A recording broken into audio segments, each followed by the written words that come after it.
buenas noches. Los saluda Aurelio Ramos. Estas son las noticias que usted podrá leer mañana en la crónica de hoy. Los titulares: en el primer minuto de este sábado inicia el gobierno de López Obrador. Continúa la llegada de invitados especiales, entre ellos el vicepresidente de Estados Unidos.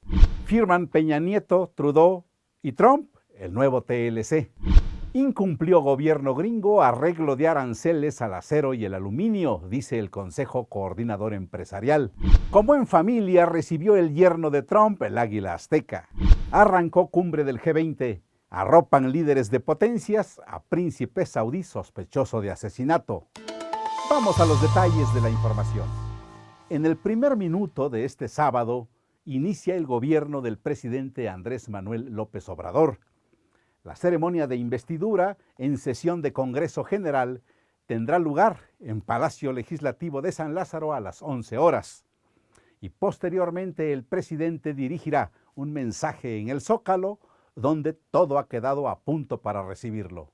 A escasas horas de que se lleve a cabo la ceremonia de toma de protesta del próximo presidente de la República Mexicana, Andrés Manuel López Obrador, los preparativos avanzan constantemente y el ambiente se siente relajado.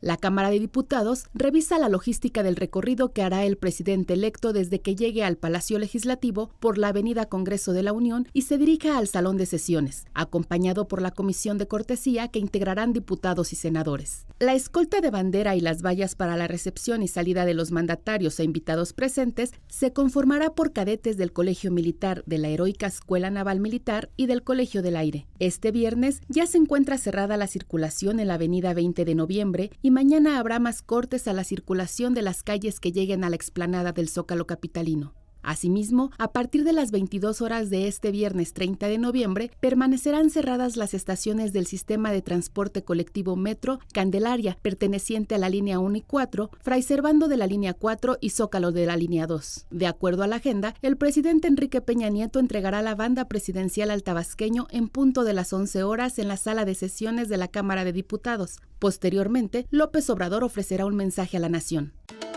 Ya están en México mandatarios, altos funcionarios y representantes de diversos países invitados al cambio de gobierno. Este viernes llegó, entre otros, Jeremy Corbyn, líder del Partido Laborista del Reino Unido, quien además fue invitado al rancho del nuevo presidente en Palenque. También llegaron la vicepresidenta argentina, Gabriela Michetti, y el vicepresidente de El Salvador, Óscar Ortiz. Hasta esta tarde aún se esperaba el arribo de Nicolás Maduro. El primer invitado en llegar fue el presidente de la República Árabe Saharaui Democrática desde el miércoles, y aún se espera al vicepresidente norteamericano Mike Pence.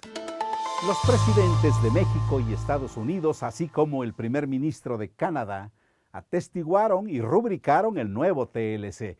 Amy Arriaga con la información.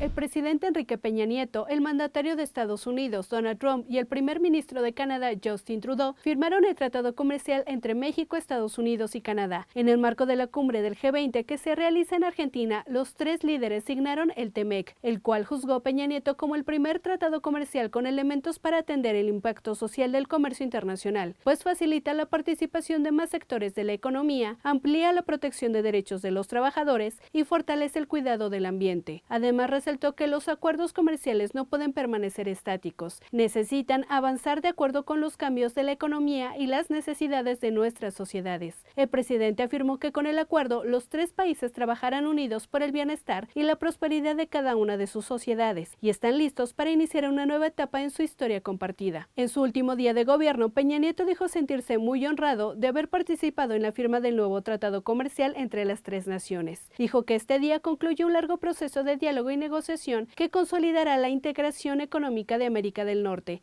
Dijo que este día concluye un largo proceso de diálogo y negociación que consolidará la integración económica de América del Norte.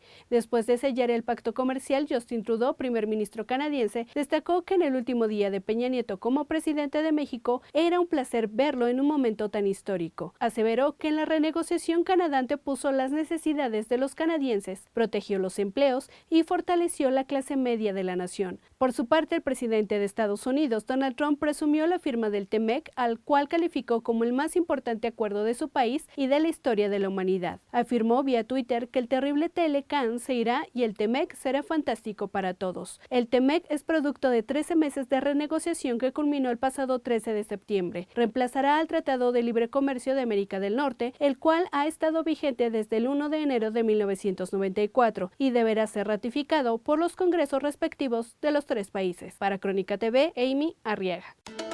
Al firmar el TLC, el gobierno de Estados Unidos quedó a deber en el tema de la solución a los aranceles al acero y el aluminio. Hizo este señalamiento el presidente del Consejo Coordinador Empresarial, Juan Pablo Castañón. Precisó que resolver este punto había sido una promesa de los negociadores norteamericanos. Añadió que el gobierno estadounidense ha planteado propuestas sobre el tema, pero han sido rechazadas porque no convienen a México. Y la parte mexicana ha hecho contrapropuestas para que la industria mexicana esté en igualdad o mejores condiciones de las que tiene Estados Unidos con otras economías. Castañón confió en que las negociaciones sobre los aranceles podrá culminarla la administración de López Obrador.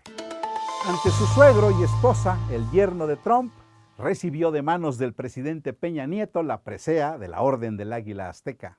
El presidente de México, Enrique Peña Nieto, condecoró este 30 de noviembre en Buenos Aires, Argentina, con la Orden del Águila Azteca a Jared Kushner, yerno del presidente de Estados Unidos, Donald Trump, por el papel que desempeñó en la exitosa negociación del TEMEC. Kushner, quien formó parte del equipo de trabajo de Estados Unidos en la renegociación del Tratado de Libre Comercio de América del Norte, agradeció la distinción en una breve ceremonia que fue presenciada por Trump. La ceremonia se llevó a cabo un par de horas antes del inicio de la cumbre del G20, que se realizará este viernes y mañana sábado en Buenos Aires, Argentina. Inició en Buenos Aires la cumbre del G20. En la apertura lo más significativo fue un entusiasta apretón de manos y sonrisas entre Vladimir Putin y el príncipe heredero saudí Mohammed bin Salman. Tras el asesinato del periodista Jamal Khashoggi, el príncipe está en el ojo del huracán, pero esto parece no haberle afectado en sus relaciones internacionales. Salman ya se reunió también con el presidente chino Xi Jinping y recibió un saludo breve pero cordial de Donald Trump. La foto oficial de la cumbre revela que se trata del encuentro del G20 con menos mujeres desde 2009. De 38 participantes, estuvieron solo 2, Theresa May y Christine Lagarde, porque Merkel llegó tarde. Este es el comentario de Carlos Matute. En mi crónica de esta semana abordo el tema de el nuevo gobierno y su debilidad. Aparentemente, la mayoría abrumadora que obtuvo en las urnas no es tan estable ni tan permanente. ¿Por qué?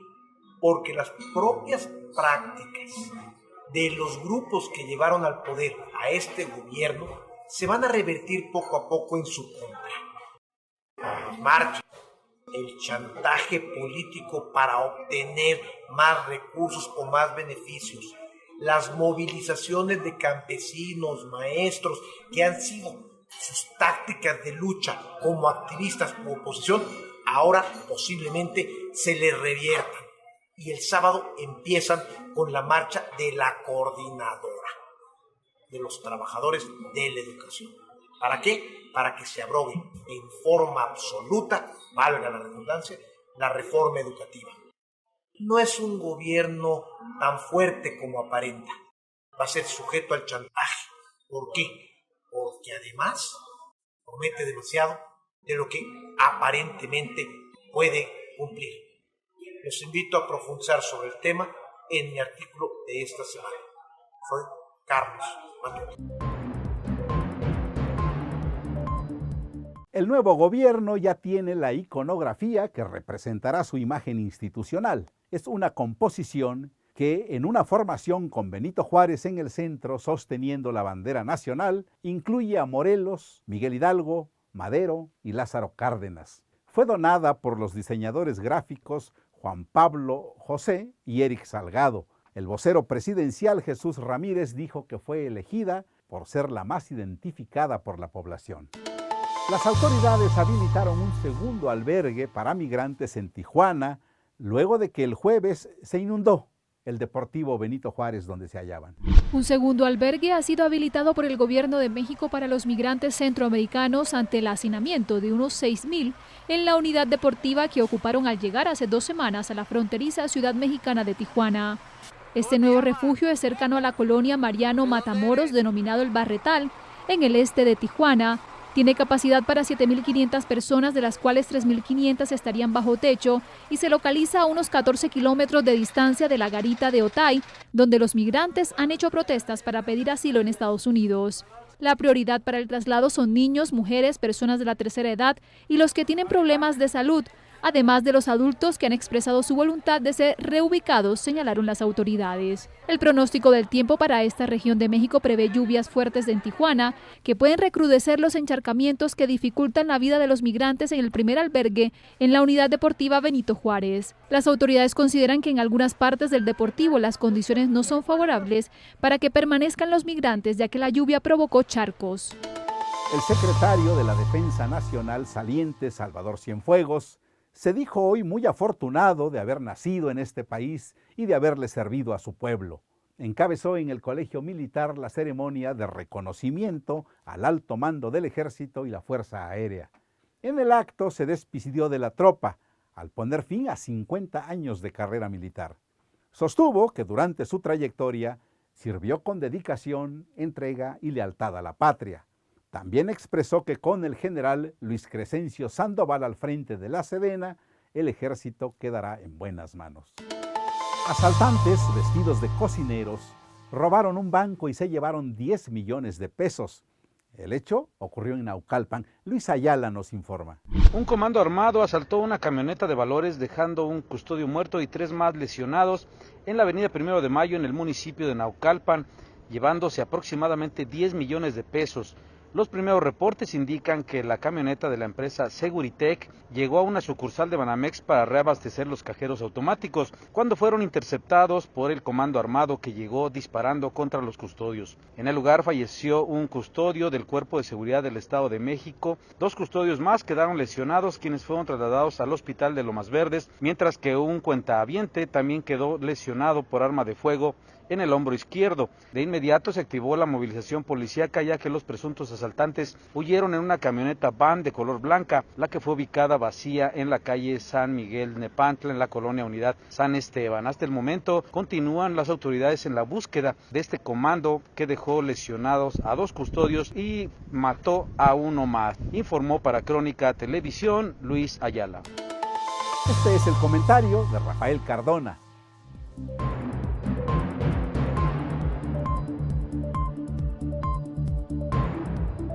Cualquier persona con la que usted hable le va a decir que mañana toma posesión el presidente de la República, Andrés Manuel López Obrador. Yo no le voy a decir eso porque usted ya lo sabe y porque no es necesario. Pero yo le voy a decir que recuerde algo. Hoy se acaba el gobierno de Enrique Peña Nieto. ¿Qué le queda al país después de la administración de Peña Nieto? Que no sea, por favor, lo que los lugares comunes dicen sobre la corrupción, la Casa Blanca, etcétera, etcétera, toda esta gran cantidad de errores políticos, administrativos.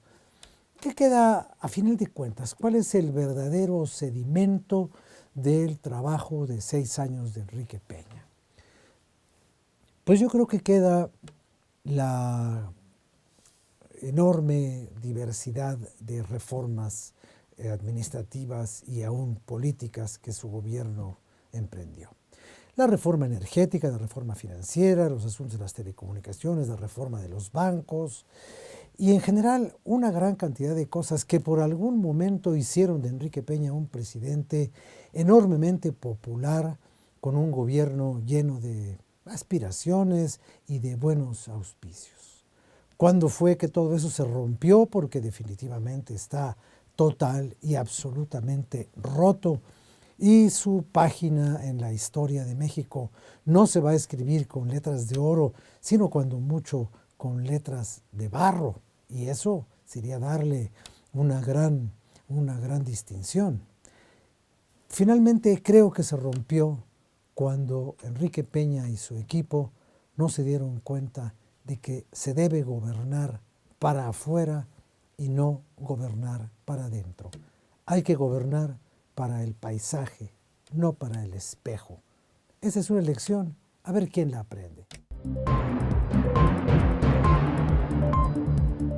Y el humor en el cartón de Frick. Llegó el momento de empezar a cumplir promesas o atenerse a la reacción popular. Veamos la foto del día. Un terremoto magnitud 7 sacudió Alaska, causó graves daños a la infraestructura carretera. El Congo lidia con el segundo brote de ébola más grande de su historia. Al regreso del corte le hablaremos de este drama. Acude a tu médico si detectas síntomas como dolor y crecimiento de la próstata. Crónica por la salud masculina. En Crónica, nuestra prioridad es México y sus valores. Creemos en un periodismo honesto y verdadero, de utilidad real para la sociedad. Por México, en Crónica cumplimos 20 años haciendo llegar día con día la noticia hecha diario. Ya se lo adelantábamos. El Congo enfrenta el segundo brote de ébola más grande de su historia. El brote de ébola que azota el noreste de la República Democrática del Congo es ya el segundo más grande de la historia. Son ya 426 los casos de afectados según los últimos datos publicados por el Ministerio de Sanidad congoleño. La epidemia declarada el pasado 1 de agosto en las provincias de Kivu del Norte e Ituru ha causado también 245 muertes, de las que 198 han sido confirmadas en laboratorio y 47 son probables. El brote en el país ha superado al que se registró en Uganda entre 2000 y 2001, en el que se contabilizaron 425 casos y 224 fallecimientos, y solo está por detrás de la epidemia declarada en 2014 en Guinea-Conakry, desde donde se expandió a Sierra Leona y Liberia. Esta epidemia de ébola ya era la más grave de toda la historia de la República Democrática del Congo en relación al número de casos, al haber superado el récord de 318 contagios registrado en 1976 durante el primer brote del virus en Yambuku. Se trata además de la primera vez que una epidemia de ébola tiene como epicentro una zona en conflicto, donde operan un centenar de grupos armados y se desplazan a diario miles de personas que podrían haber estado en contacto con el virus, limitando así la seguridad y el trabajo del personal sanitario. La obra de este famoso escritor del horror cósmico ya es del dominio público. De ello nos habla Amy Arriaga en Trazos y Renglones.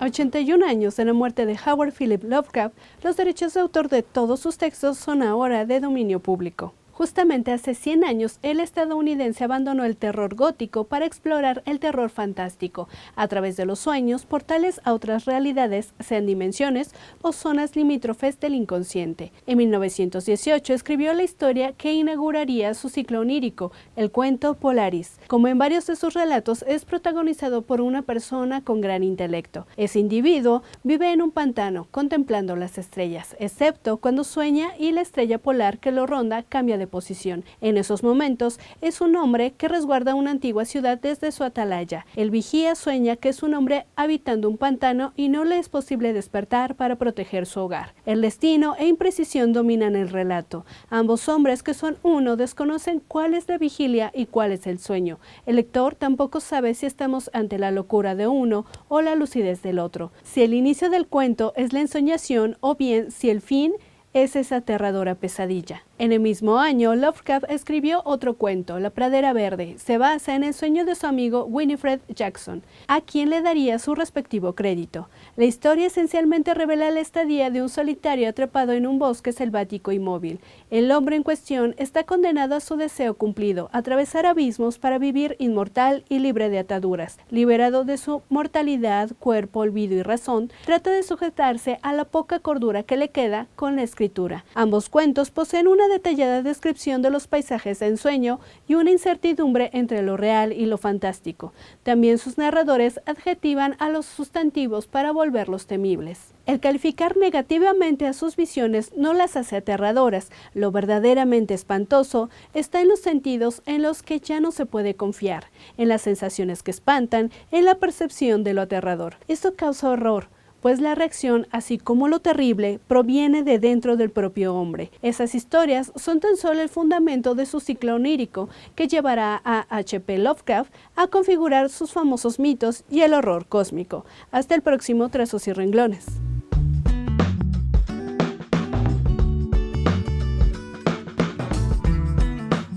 La empresa Airbus presentó un taxi aéreo no tripulado, un taxidrón.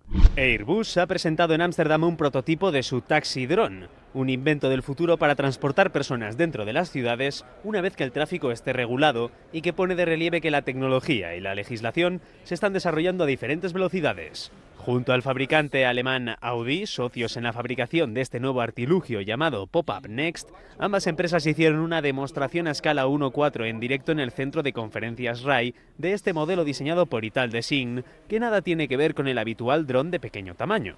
Un vehículo especialmente fabricado al efecto se engancha a un dron enorme no tripulado, y ambos hacen uso de la combinación de la velocidad de un vuelo y la versatilidad de un coche para transportar personas. Aterriza después en una plataforma plana de forma autónoma y se pone en marcha en la carretera sin necesidad de hacer más maniobras.